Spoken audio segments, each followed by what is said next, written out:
These are 5 tips to help you get better at Mario Kart 8, a racing simulation game developed and produced by Nintendo. Tip 1, prioritize coins when you have less than 10, but not after the second half of the third lap. So you guys know in Mario Kart 8, you drop those little coin things that you can pick up that are on the little racetrack. There's 2 reasons in particular you want to collect those. Obviously, everyone knows that once you collect the coin, you get a very, very microscopic little speed boost that's going to help propel your acceleration. And the second reason is because as you accrue more coins, it raises your max speed. So when you have 0 coins, you'll notice that at your max speed, you go a lot slower than when you have 10 coins. You want to make it a priority to take turns and take paths that maximize the amount of coins you can collect, even if it means going out of the way just a little bit. Coins are very important in this game, and they're oftentimes really underrated. Every time you get hit by an item, you're going to lose 3 coins. So you have to make it a priority to collect more and get back into 10. Some races have those little rainbow pathways where it just automatically accrues you coins, like on the F-Zero map. You definitely want to glide on those until you reach 10 coins, because going faster equals better racer, obviously. And I'm putting in the caveat of not after the second half of the third lap. Basically, once you get towards the end of the race, there are diminishing returns upon picking up the coins. Obviously, if you have more coins at the beginning of the race, you're going to get the benefit of those coins for longer. If you wait until the end and you have 0 coins, but it's like the last half or the last quarter of the third lap, you going out of the way to pick up coins won't actually help as much as you just trying to beeline it for the finish line as fast as possible. So use your common sense and think about when it makes sense to pick up coins and how easy it is and how far you have to go out of your way to collect those. Usually it's worth it in most scenarios. Tip 2, utilize all speed enhancing game objects. Things like jump boosting, slipstreaming, drifting, coins, boosts, etc. There's a lot of different ways you can increase your speed beyond just coins in this game. You're going to want to take advantage of all of them. So make sure, first of all, you obviously understand the controls and how to do those things, especially at the beginning of the race when a lot of the races are clustered together. Make use of the slipstream mechanic. When you glide behind another racer, you often catch wind on the sides of you because you're gliding in the air behind them, and then you get a speed boost and you can actually get in front of a person that's in front of you. Make sure you understand how to drift properly. Drifting is different on bikes and carts, but once you get used to it, it's not super bad. Make sure you drift as long as possible on most drifts. The longer you drift, the higher quality of boost you get. There are 3 different qualities. I believe it's like blue, gold, and purple. And obviously you want to aim for the highest one. You get the most boost out of it. Kind of like almost a mini mushroom. It's usually pretty powerful. Try to get better at drifting and making use of drifting every single turn that you can. And then also boosts that appear on the map. Those little arrows with the going forward symbol that you can go on. Yeah, if there's one of those, you're going to want to take it. Typically, if you can choose whether to take one or not take one, taking one is almost always going to be better. As long as you can control your speed and not fall off Rainbow Road like some chump.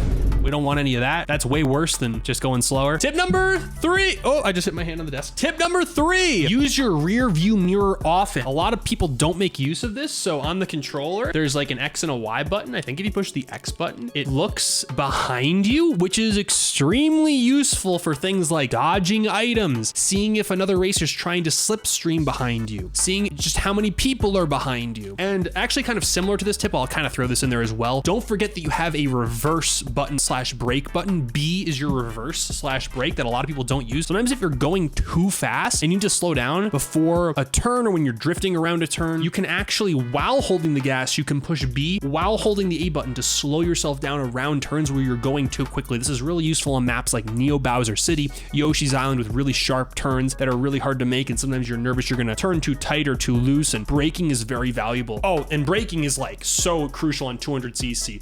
I don't know what kind of psychopaths are playing 200cc, but if you're playing 200cc, you need a controller that you can hit the brake button on, so make sure you're using the brake button particularly for that. Cool. Use rear view mirror, use brake button. Most people just hit A and go. There's lots of other buttons you have access to besides just going forward in your items. Tip number 4, use items defensively if possible more frequently than you're using items offensive. Oftentimes when you have a green shell or a red shell, even if there's someone in front of you, it's more valuable to hold that item behind you and use it to protect yourself than it is to actively attack someone else. Sometimes if you're in second and you have a plethora of items, it's worth throwing your items forward, but oftentimes it's worth just holding them backwards unless you have a friend who's kind of in front of you and you're really mad at them and you kind of want to mess with your relationship a little bit and throw them through an emotional warp hole, kind of make them a little bit salty at you, or you have some unpetered aggression that you need to like let out and you know you need to kind of just chuck an item at them. They just are tilting you or giving you weird signals or pushing you the wrong way or hitting your buttons in a certain, you know, like maybe it's okay to throw a shell at them, but typically you want to keep your items defensively unless you're also trying to flex. I mean, if you want to flex your skills, throwing green shells, I do that all the time. Like, listen, if you want to play the right way and get better, initially you should use your items defensively. Just consider that. Consider not just chucking your items or using them immediately when you get them. Try to conserve them and see the best way you can maximize them, which is going to go into our final tip. Tip number 5 is